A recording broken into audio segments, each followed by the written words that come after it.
За економските предизвици и ризици во време кога вниманието на јавноста е свртано на изборите, на она што ќе се случува, на политичката нестабилност која што веќе подолго време трае, во неделното интервју на Радио Слободна Европа разговараме со професорот Никола Поповски.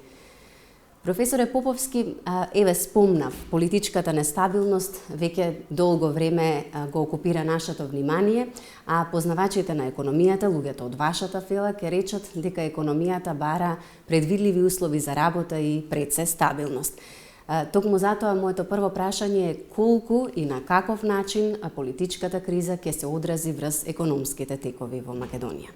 Прво, оваа криза, постизборна криза или криза на одвојување на едно големо сваќање дека само една економска опција е можна, половина практично од граѓаните не ја прифатија, представува криза, но едновремено и представува знак дека економскиот концепт на Македонија може се промени. Така што јас на оваа криза сега гледам продуктивно, затоа што другата опција беше евентуално да продолжи со сегашниот модел да се развива Македонија, кој базираше на постулати кои веќе горе-доле се исцрпени и не само што се исцрпени, туку и не дадоа резултат. Тие постулати, да ги наброиме некои од нив, значи преголема нагласка на јавниот сектор, преголема контрола на економските механизми од страна на владата или, кажано поинаку, потиснување на пазарниот механизам. Значи контролата ја нема пазарот врз инвеститорите, туку контролата има власта, што е диригиран концепт на економијата. Понатаму, подпирање на туѓа акумулација. Приватниот сектор, исто колку и јавниот. Да не заборавиме дека јавниот сектор во Македонија е многу задолжен, значи негде околу 50% официјално, а се сомневаме дека и повеќе. Но и вкупниот долг надворешен на Македонија, значи од јавниот до отприлика 7 милиарди колку што е вкупниот надворешен е приватниот сектор, кој очигледно се задолжува за своите економски активности. Сега, например, слушнав ја овие денови еден нов израз за инвестициите во Македонија. Ние економистите имаме многу атрибути за инвестициите, демографски инвестиции, општи инвестиции, нето, бруто. Сега слушнав уште еден израз идеолошки инвестиции, кои заземале стотици милиони, ако не и милиарда од македонскиот буџет. Идеолошки, за споменици, за архитектурина, антика, за барок. Тоа се образование кое инклинира кон... Значи, тоа се идеолошки генерирани не за потребите на економијата и животот, туку за идеологијата. И тие веројатно ќе почне да ги снемува. Јас очекувам кризава да помине релативно брзо, да се формира нова влада ако е можна со нова економска концепција, ако не веројатно некои нови избори. Но она што е сигурно е дека старата економска концепција, која негде од 2007-2008 наваму се спроведува, нема да може да опстане. А тоа е економска политика која ги преферира изборните резултати на владата, а не определбата за долгорочна економија на населението. Последниот извештај на Светската банка покажа економски раст на Македонија од 2%. Со оваа стапка некако се рангиравме во земјите, последната земја од земјите во регионот. Каде ги лоцирате вие причините за вака забавениот економски раст? Во Светска банка има дури во тој извештај кој е за Источна Европа и Централна Азија, нели? Во кој спаѓа и Македонија, има и многу директна критика за Македонија, а тоа е дека македонскиот среднорочен раст, значи тоа значи да преведеме економијата во наредните 3, 4, 5, 6 години, тоа е среднорочниот раст, е загрозен заради несоодветната фискална политика и заради премногу ниската продуктивност на трудот. Значи имаме ниска продуктивност и погрешна институционална поставеност на економската политика и тоа го загрозува македонскиот раст. Ако сакаме да гледаме од позитивната страна, тоа се и двете работи што треба брзо да ги менуваме. Значи, каква продуктивност? Значи, треба да се покачи малку продуктивноста. Претпоставам дека учинокот, односно продуктивноста ни е намалена заради странските директни инвестиции, каде што продуктивноста на вработените е 200-250 евра нето плата, бруто 300. Каква е таа продуктивност кога вработен придонесува околу 300-350 евра ново создадена вредност во текот на еден месец. Значи, тие треба се отклонуваат. странски инвестиции кои ќе бидат високо продуктивни, а не странски инвестиции каде што врзуваме со селотейпи или со пластики, кабли и така натаму. И од друга страна се растовари јавниот сектор кој ја убива вкупната општата продуктивност во Македонија.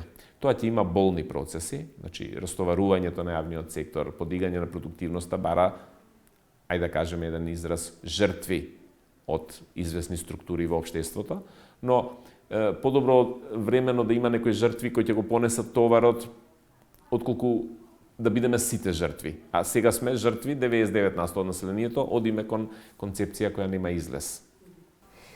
Прилично критичен беше и извештајот на Европската Унија, особено во делот на економијата, која што пак од друга страна одсекогаш била главниот адут на оваа влада. Дали на крајот на крајбите се сведува на немање доволно политичка волја за да се спроведат економските реформи кои што од нас се бараат, или навистина се потребни потемелни, покоренити мерки за подобрување на економската состојба? Па се плашам дека се потребни и двете. Не можеме да измериме колку од кое, дали се тие 50-50 или 60-40, но прво ни е потребна политичка волја, да имаме една среднорочна и долгорочна визија, не визија до наредните избори. И второто, кое мислам дека мора да се понесат одредени жртви. Сега може би зборот е груб, но жртви, да ни се намали потрошувачката и така натаму.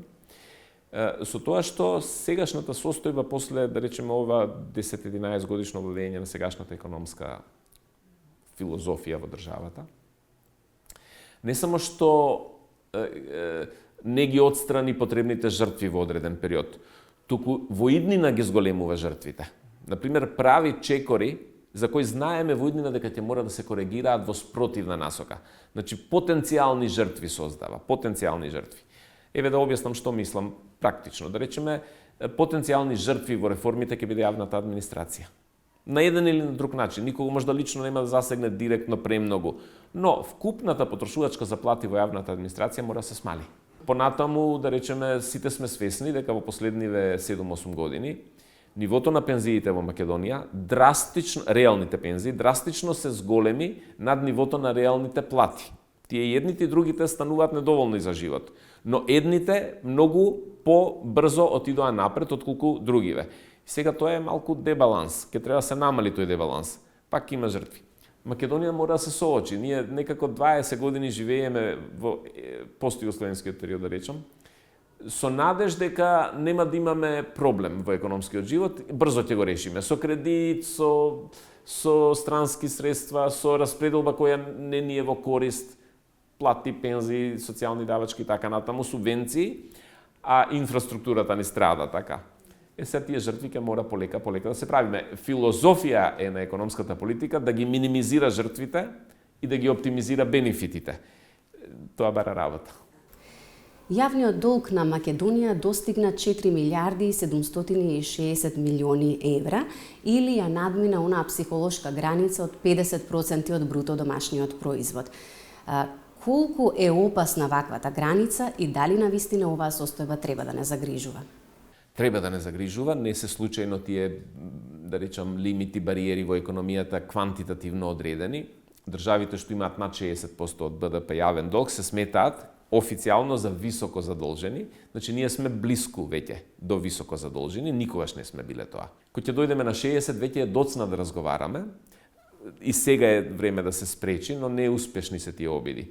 Инаку, ајде да кажеме некои бројки кои се вака поинтересни. Например, ние од идната година, од оваа година, 2017 веќе е на прагот, за јавниот долг годишно ќе плаќаме околу 140-50 милиони евра камати.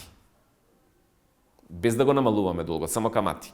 Тоа значи дека во идните 10 години, под услов и да не се зголеми долгот, но и да не го отплаќаме, само да го сервисираме. Ние ќе платиме 1,5 милиарда евра камати и пак ќе ни остане долгот. Така, од 4,5 милиарди. Второ е што во нашиот јавен долг негде околу 2/3 е странски долг, или 60%, мислам дека е негде. Променливо е, но 60%. За сервисирање на странскиот долг на Македонија се потребни девизи. Ние немаме контрола врз нашите ние имаме контрола врз нашиот денар, но ако сакате да имате евра или долар, вие мора да извезувате повеќе од што увезувате и да оставите вишок со кој ќе ги вратите парите. И ние мораме повторно да се задолжиме за да ги враќаме старите кредити. Ние немаме ресурси од каде што добиваме во нашата трговска размена вишок на девизи со кој ќе ги враќаме долговите во девизи. И сега тоа создава една комплексна ситуација во која ние постојано мора да земеме нови долгови за да ги вратиме старите. И постојано мора да го туркаме долгот со таа лавина. Сега замислете еден удар како што се случи на последното задолжување од 500 милиони евра беше, еврообврзница, со некоја камата од 5-6%, така, годишно. Може да сметате сега колку, уште еден таков удар, колку ни нанесува каматни плаќања. Самиот факт дека 130-40, ние можеме да градиме една хидроцентрала, еден автопат годишно, многу училишта, многу да придонесеме за науката да се развива и така натаму, тие пари ги фрламе. Тоа се пари кои некогаш сме ги потрошиле непродуктивно, сега не враќаат ефекти или висат како бронза на Скопскиот плоштад и сега ќе мора каматите вечно да ги плаќаме на нив. Професоре Поповски, ви благодарам што бевте гостин во неделното интервју на Радио Слободна Европа. Ви благодарам ја за поканата. Вам ви благодарам за вниманието со кое не следевте. Довидување за една недела.